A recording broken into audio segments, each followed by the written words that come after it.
Okay, let's go!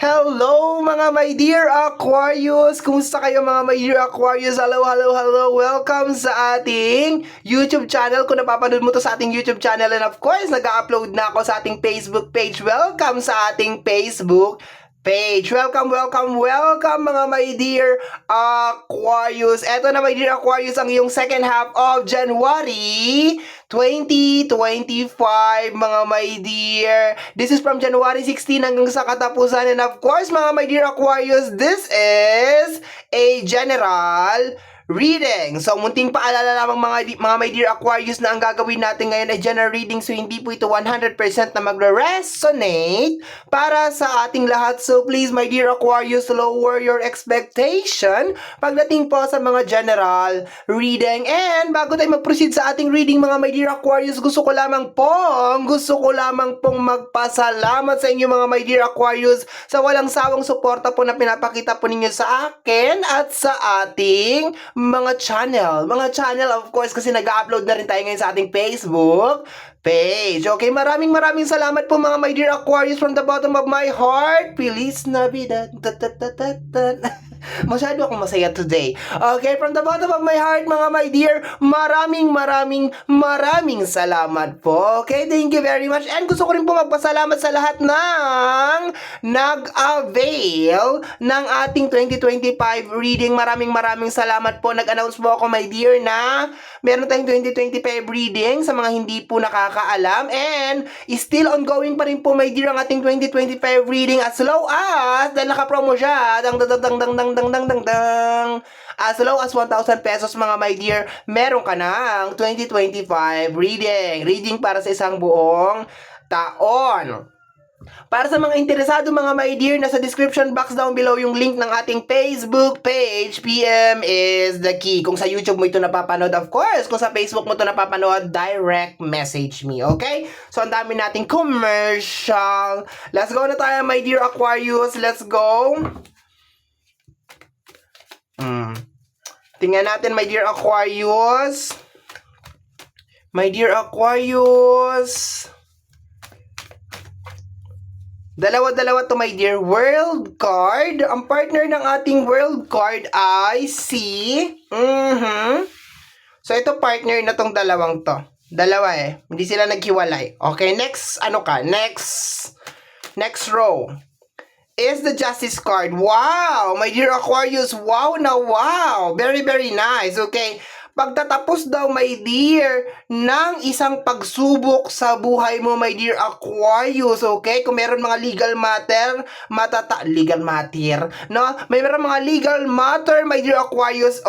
Yan the justice has been served. So panalo ka daw dito my dear, okay? Pero ang pinakamaganda dito my dear is yung paghihirap my dear. Kung meron kang pinagdadaanan na isang pagsubok my dear sa buhay, eto my dear, second half of January 16 hanggang sa katapusan, nararamdaman mo my dear na dahan-dahan na itong umuusad or dahan-dahan nang gumiginhawa my dear ang iyong sitwasyon. Para ka din nabubunutan dito ng tinik. Dahan-dahan din my dear, no? Dahan-dahan lang, okay? Dahan-dahan din my dear na umaayos my dear yung takbo ng pera. Okay? So kung nung mga nakaraang taon or nakaraang mga buwan my dear, medyo hirap ka my dear na i-balance yung usapin ng financial, this time maganda siya my dear. Okay? Gusto ko tong card na to, World card and the Justice card. Okay? So let's go na tayo.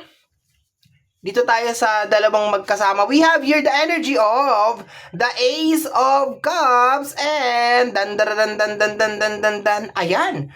Yung mga pasaway din daw my dear, okay? Kasi ang ating Queen of Cups is the very understanding card. Okay, maunawain to si si Queen of Cups. Ito yung typical na sinaksak ka na, tsak! Sabi ni Queen of Cups, bakit mo ko sinaksak? Aray ko, nagdudugo.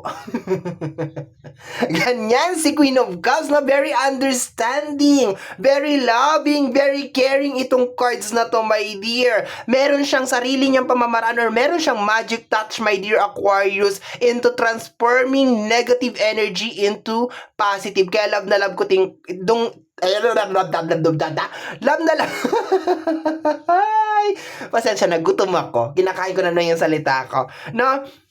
So, kaya love na love ko to, my dear, si Queen of Cups, my dear. Ay, tama, si Queen of Cups kasi meron siyang magic love, magic touch. Okay. So, we have here the energy of the Ace of Cups. Sinasabi dito, my dear, na parang meron mga tao, my dear, sa buhay mo na posibleng iniintindi mo at inuunawa mo, my dear, na posibleng magbabago sila. Ayan, napakaganda, my dear, magbabago sila. Or baka mawawala na sila sa buhay mo, my dear. Yan ang nakukuha ko dito. So, positive naman yung nakukuha ko dito, my dear, kasi kagaya ng nilalabas ng first row natin na card dito, my dear Aquarius, na dahan-dahan na umaayos, my dear, or dahan-dahan ka na nakaka-recover, my dear, dun sa mga problema na pinagdadaanan mo, my dear, nitong mga nakaraang buwan or mga nakaraang taon, my dear. It is the same thing din, my dear, sa mga tao sa paligid mo. Kung meron mga tao, my dear, na parang mga pasaway or parang alam mo yon, walang disposisyon sa buhay or walang ginawa, my dear,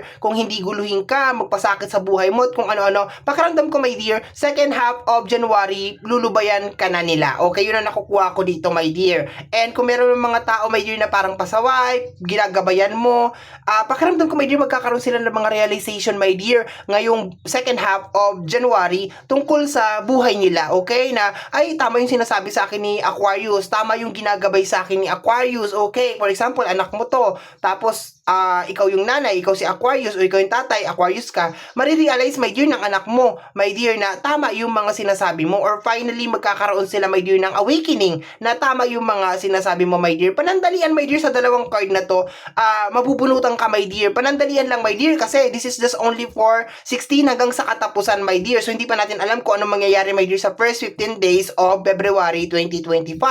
Pero, maganda tong energy na to, my dear, kasi panandalian, no? Nakukuha ko, my dear, na panandalian, my dear, na naiibsan, okay, yung mga problema mo, my dear. Lalo na dito, my dear, sa first row natin, ang ganda talaga ng energy niya. Pero alam mo ba kung anong sisira, my dear, dito? Kung meron negative energy na papasok, my dear. Lalo na, my dear, sa first half, first 15 days, my dear, ng February. Yun lang naman, my dear, ang nagpapasira, my dear, ng ating mga swerte or ng ating momentum. Pero so far, maganda to, my dear. Maganda tong energy na to. Okay? So, let's go tayo, my dear, sa ating third row. Apat na row lang to. The Two of Sword. Okay? The Two of Sword. Ang kasama ng ating Two of Sword is the Two of Pentacles. Ayan, my dear, you are in control. Okay, you are in control. Sa usapin ng pinansyal, sa usapin ng spiritual, sa usapin ng isipan, my dear, you are in control. Control na control mo talaga, my dear. Hindi ka nagpapadala, my dear, sa mga bugso ng damdamin. And at the same time, my dear, meron kang proper analyzation. O, diba? Gumaganon. Proper analyzation ng mga bagay-bagay, my dear. Alam mo yung mga bagay, my dear, na dapat panghawakan at mga dapat pang i-let go. So, napakaganda nitong energy na to, my dear. Wala talagang tapon, my dear. Napakaganda talaga niya. Tingnan mo naman yung ating Two of Pentacles, my dear. Ayan, no, binabalance niya, my dear, yung mga pentacles nga dyan. Ayan, sobrang balance. Yung usapin ng financial, my dear, sabi ko nga kanina, medyo gumaganda na talaga siya, nagkakaroon na talaga ng progress, my dear. And kung meron man mga problema, my dear, na may kinalaman sa usapin ng financial, kitang-kita mo naman, my dear, yung position, my dear, ng ating Two of Pentacles dito. Talagang very, very well handle mo, my dear, yung problema sa usapin ng financial. Dito naman, my dear, sa ating Two of Sword, ayan, kung makikita mo dito, my dear, naka-blindfold siya. So, ibig sabihin, my dear, gumagawa ka ng desisyon, hindi nakabase sa kung ano yung nakikita mo at kung ano yung naririnig mo, my dear. Ibig sabihin, hindi porket gusgusin yan or madumi yan, tutulungan mo na.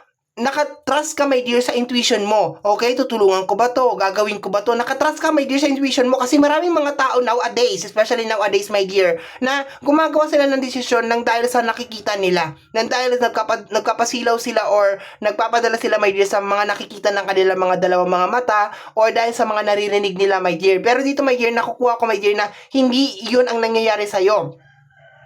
Sarado yung mata mo, my dear. Sarado yung iyong tenga, my dear. And you are trusting your intuition, my dear, sa paggawa ng mga desisyon. And I think napakalaking factor nito, my dear Aquarius, kung bakit gumaganda yung flow ng life mo. Kasi hindi ka nalilinlang, hindi ka nadideceive, my dear, ng mga tao around you. Okay? And nagbunga na, my dear, yung mga pangangaral mo sa mga tao. Okay? Nakukuha ko na dito, my dear, kung meron ka rin mga sinabi na may kinalaman sa mga whining. Kunyari, meron ka mga whining, no? Wag mong gawin yan kasi sasabog yan, or wag kang pumasok dyan kasi mapapahamak ka. I think marirealize din, my dear, kasi nakakaramdam ako, my dear, ng mga realization ng mga tao, my dear, eh. Kunyari, iniwanan ka, niloko ka, my dear. Nare-realize din ng mga tao na to, my dear, na mali yung decision nila at tama, my dear, yung mga pinagsasabing mo, my dear Aquarius. So, isa yun, my dear, sa energy na nasasagap ko sa reading na to. Mas maganda to, my dear, kung sa mga anak, no? Sa mga anak-anak, kasi maraming mga kabataan ngayon na very, very pasaway talaga. So, maganda to sa mga anak, di ba? Na nare-realize na nila yung pagod ng mga magulang nila, nare-realize na nila, my dear, na yung mga payo is hindi yun para sa mga magulang, kundi para naman sa kanila, no? Maganda to para sa mga anak. Hindi na naman doon, my dear, kagaya na sinabi ko, my dear, if meron mga tao, my dear, like your friend, your ex, my dear, na meron kayong mga something and meron ka sinabi sa kanila, my dear, na wag mong gawin yan, mapapahamak ka, wag ganito, wag ganyan. I think ngayon nila nare-realize yun, my dear Aquarius, na ay, tama si Aquarius, tama yung sinabi ni Aquarius na wag kong gawin to, wag kong kainin to, wag akong pumasok sa ganitong sitwasyon, ganyan. Ngayon na nila, my dear, nare-realize yun, okay? And possibly, my dear, na baka meron din mga tao, my dear, na gustong bumalik, my dear, sa buhay mo, pero hindi na sila makabalik kasi nga, di ba, the damage has been done, okay? Ibig sabihin, kinat off mo na talaga sila. Okay? Lalo na ngayon, my dear, na ganito yung energy mo, my dear, sa second half of January. Mahirap, my dear, makapasok yung mga tao na gusto kang lansihin, gusto kang linlanin, gusto kang saktan. Mahirap silang makapasok, my dear, pag ganito ang energy mo. Kasi sabi nga dito, my dear, di ba? You are trusting your intuition. You're trusting yourself. Hindi ka nakatingin, my dear. Di mo ginagamit ang mga mata mo, my dear, para gumawa ng decision. Ibig sabihin, yung iyong inner voice ang gumagana ngayon, my dear. Or your inner spirit, inner guide, okay, ang gumagana this time. Okay? Last two cards tayo, my dear Aquarius. Last two cards. Tingnan natin, my dear, ang last two cards mo. We have here the energy of the Page of Cups. Anong partner ng ating page? Partner ng ating page, I see. Dan. Sino kaya to? Sino kaya ang ating last card? Ano kaya pala ang ating, ayan, okay, we have here the page na naman, the 8 of Pentacles, related sa energy ng work, okay?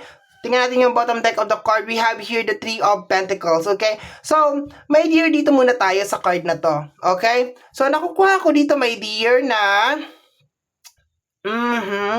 posible, my dear, ma-overwhelm ka sa mga bagay na nangyayari ngayon, okay? Kasi every time na lumalabas si Page, my dear, nakaka-receive ako ng warning na parang mag-ingat ka sa, sa mga emotional, okay? Something, although sinasabi dito, ang sabi kasi dito, my dear, kontrolado mo yung isip mo. Kontrolado mo rin yung usapin ng pinansyal. Pero hindi naman sinasabi dito, my dear, na yung emotion mo. So, posible, my dear, na baka sa sobrang saya mo, ayan, be careful din sa pag-o-offer. Ayan, may mga be careful ako dito kasi sa energy ng Page. Sa energy ng 8 of Pentacles, ayan, baka ma-overwork ka rin, my dear, okay?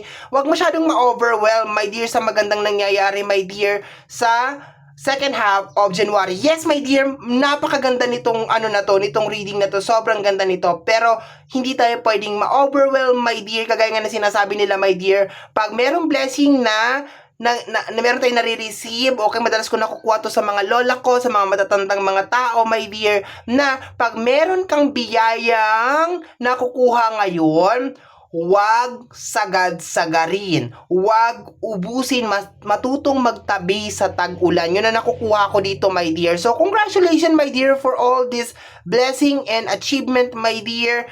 And sabi ko nga sa'yo, this is just only for the second half of January 2025.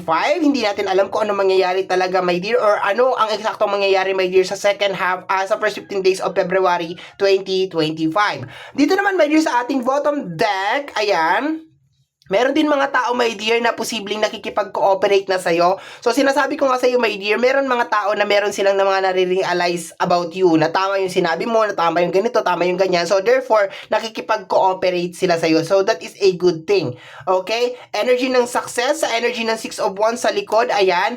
But, anyway, my dear, posibleng nandun ka pa rin talaga, my dear, sa sitwasyon na yun. Ibig sabihin, you are still there, my dear, sa sitwasyon na yun. Dahan-dahan lang talaga siyang umuusad, my dear. Once again, my dear, meron din tayong mga kinakailangan i-cut off, my dear, sa second half of January. And possibly, my dear, na kung hindi mo siya maka-cut off o hindi mo siya maalis, my dear, pakiramdam ko, my dear, is more on habit. More on mga habit, my dear, ang nakukuha ko dito. More on unhealthy habit, my dear, ang nakukuha ko dito. Kinakailangan mo siya, my dear, i-cut off, okay? Kasi pakiramdam ko, my dear, baka yun, my dear, yung nagiging dahilan kung bakit din minsan parang bumabalik na din, my dear, ang sitwasyon mo, or more on parang bisyo. Baka meron kang bisyo, my dear, tigilan mo na yan, my dear, okay? Kung meron ako nakukuha dito na parang may bisyo, kung meron kang bisyo, my dear, try mong tigilan yan. Of course, wala naman ako sinabing putulin mo kaagad, kasi meron akong experience kagaya ng paninigarilyo, my dear. Hindi mo pwede daw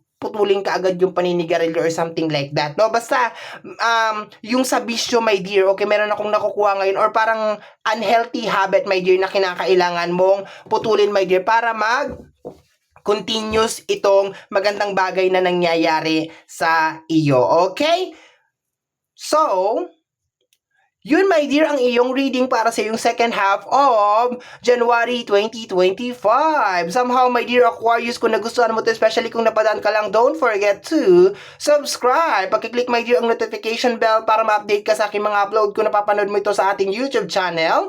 At kung napapanood mo naman to, my dear, sa ating Facebook page, don't hesitate. Huwag na mag-alinlangan, my dear, na mag-like, mag-follow sa ating Facebook page. Free to like, free to share, free to comment sa lahat ng ating mga videos, mga my dear Aquarius. Once again, my name is RJ, also known as Apo J. Maraming salamat po, and until next time, bye-bye. Thank you, my dear.